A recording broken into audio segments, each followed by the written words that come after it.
अगली खबर, Japan tech power house, Bharat talent power house. PM Modi का नया नारा, make in India, make for the world. प्रधानमंत्री नरेंद्र मोदी ने Bharat Japan joint economic forum को संबोधित किया। अपने संबोधन में पीएम ने make in India, make of the world का नारा दिया और प्रधानमंत्री नरेंद्र मोदी ने जापान के दौरे पर और इस दौरान उन्होंने Bharat Japan joint economic forum को संबोधित भी किया।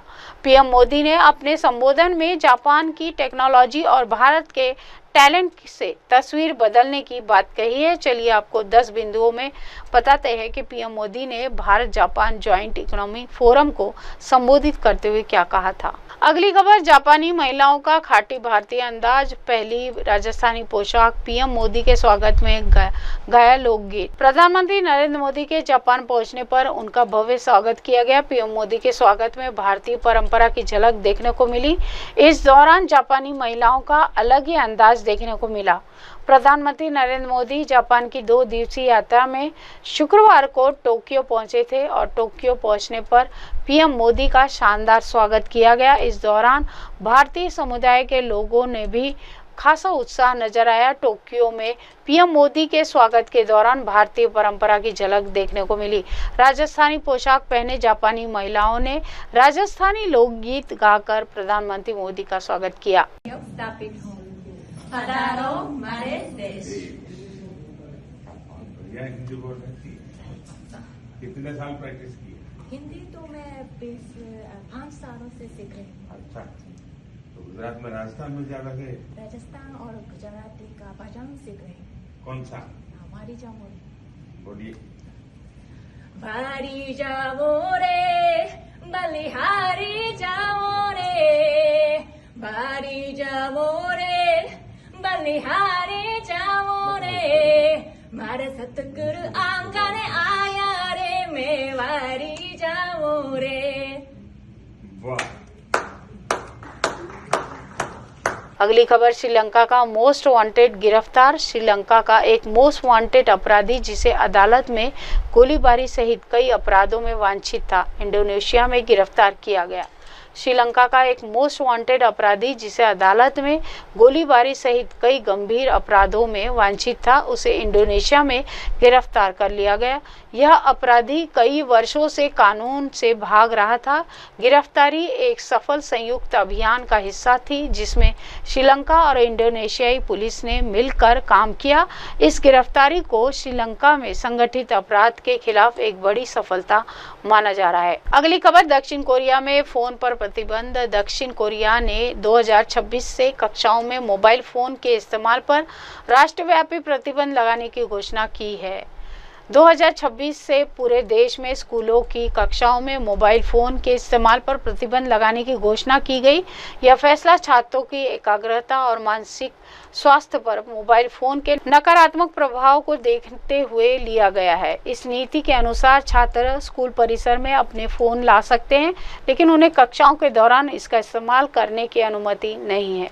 यह कदम छात्रों को पढ़ाई पर अधिक ध्यान केंद्रित करने और सामाजिक मेलजोल को बढ़ावा देने के उद्देश्य से उठाया गया है। यह प्रतिबंध पूरे देश के सभी स्कूलों में लागू किया गया है। सऊदी अरब ने भारतीय मुसलमानों के लिए उम्राह यात्रा को आसान बनाने के लिए एक नया डिजिटल प्लेटफॉर्म नुसुक उम्रा लॉन्च किया है। इस ऐप और वेबसाइट के जरिए भारतीय मुस्लिम बिना किसी एजेंट के सीधे उम्राह के लिए वीज़ा आवेदन कर सकते हैं। इस प्लेटफॉर्म से वीज़ा आवेदन के साथ साथ आवास, परिवहन और अन्य सेवाओं की बुकिंग भी की जा सकती है। यह पहल सऊदी अरब के विजन 2030 का हिस्सा है, जिसका उद्देश्य हज और उम्राह यात्रियों के अनुभव को बेहतर बनाना और तीर्थयात्रियों की संख्या बढ़ाना है। यह सुविधा विशेष रूप से भारतीय मुसलमानों के लिए एक बड़ी राहत है, क्योंकि इससे पूरी प्रक्रिया डिजिटल और पारदर्शी हो गई है। अगली खबर, नेपाल में हैजा का प्रकोप। नेपाल के वीरगंज जिले में हैजा फैलने से 3 लोगों की मौत हो गई। हालांकि नेपाल के कई हिस्सों में हैजा और अन्य जल जनित बीमारियों का खतरा बना रहता है। खास तौर पर बारिश के मौसम में विश्व स्वास्थ्य संगठन और अन्य स्वास्थ्य एजेंसियां इस तरह के प्रकोपों को रोकने के लिए स्थानीय अधिकारियों के साथ मिलकर काम करती है। अभी तक वीरगंज में ऐसे किसी भी बड़े प्रकोप की आधिकारिक पुष्टि नहीं हुई है। अगली खबर, मैक्सिको में मांस खाने वाले कीड़े का प्रकोप। मैक्सिको में एक ऐसे कीड़े की मामले सामने आए हैं जो जिंदा इंसानों का मांस खा जाता है, जिससे वहां हड़कंप मचा हुआ है। मैक्सिको में स्क्रूवर्म नामक कीड़े से जुड़े मामले सामने आए हैं जो जानवरों के साथ साथ इंसानों को भी प्रभावित कर रहे हैं। ये कीड़े वास्तव में एक प्रकार की मक्खी के लार्वा होते हैं जो खुले घावों में पनपते हैं और ऊतकों को खा सकते हैं, जिससे गंभीर संक्रमण हो सकता है। हालांकि ये मामले चिंता का विषय है, लेकिन यह कहना सही नहीं होगा कि मैक्सिको में बड़े पैमाने पर मांस खाने वाले कीड़ों का प्रकोप फैला है और पूरे देश में हड़कंप है। मैक्सिको की सरकार और पशु चिकित्सा अधिकारी इस समस्या को नियंत्रित करने के लिए कदम उठा रहे हैं और जिसमें प्रभावित क्षेत्रों में निगरानी बढ़ाना और कीटनाशकों का छिड़काव शामिल है। इसे एक दुर्लभ बीमारी माना जाता है और यह कोई ऐसा कीड़ा नहीं है जो स्वस्थ इंसान पर हमला करता है। अगली खबर, ऑस्ट्रेलिया का भारत पर टैरिफ का विरोध। ऑस्ट्रेलिया के व्यापार मंत्री ने कहा है कि उनका देश भारत पर लगाए गए टैरिफ का समर्थन नहीं करता है। ऑस्ट्रेलिया के व्यापार मंत्री ने भारत पर लगाए गए टैरिफ का विरोध करने जैसा कोई आधिकारिक बयान नहीं दिया है। वास्तव में भारत और ऑस्ट्रेलिया अपने व्यापारिक संबंधों को मजबूत करने पर ध्यान केंद्रित कर रहे हैं। दोनों देशों ने भारत ऑस्ट्रेलिया आर्थिक सहयोग और व्यापार समझौते पर हस्ताक्षर किए हैं, जिसका उद्देश्य व्यापार बाधाओं को कम करना और द्विपक्षीय व्यापार को बढ़ावा देना है।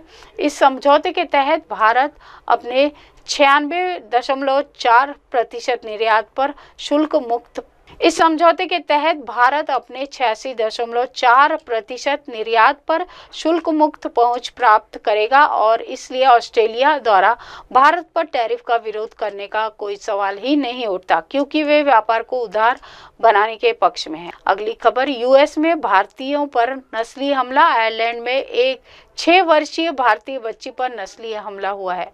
आयरलैंड में एक 6 वर्षीय भारतीय बच्ची पर नस्ली हमला होने की घटना सामने आई है।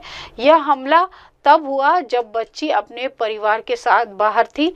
हमले के दौरान बच्ची के साथ नस्लीय दुर्व्यवहार किया गया, जिससे उसे काफी सदमा लगा। इस घटना की आयरलैंड में व्यापक निंदा हुई और पुलिस मामले की जांच कर रही है।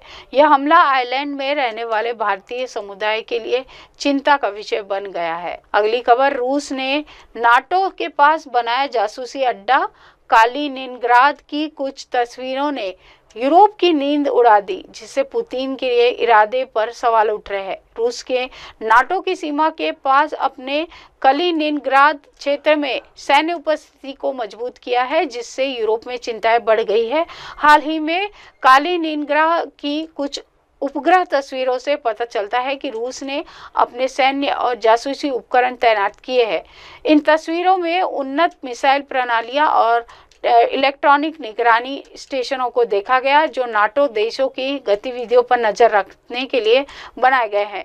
कालिनिनग्राद, जो पोलैंड और लिथुआनिया के बीच स्थित है, रणनीतिक रूप में बहुत महत्वपूर्ण है और इसे रूस द्वारा नाटो के खिलाफ एक संभावित फॉरवर्ड बेस के रूप में देखा जाता है। रूस के इस कदम से यूरोप के कई देशों में तनाव बढ़ा और क्योंकि उसे पुतिन की एक आक्रामक नीति के रूप में देखा जा रहा है। और इसी के साथ देश दुनिया की तमाम खबरों के साथ जुड़े रहो और देखते रहे MNS न्यूज लाइव। नमस्कार। हाय हेलो नमस्कार, मैं हूं पंकज विष्णु और आप देख रहे हैं MNS न्यूज। देखिए साईं बाबा की आरती लाइव शिरडी से हर रोज सुबह सिर्फ MNS न्यूज पर। आप देख रहे हैं MNS न्यूज, सच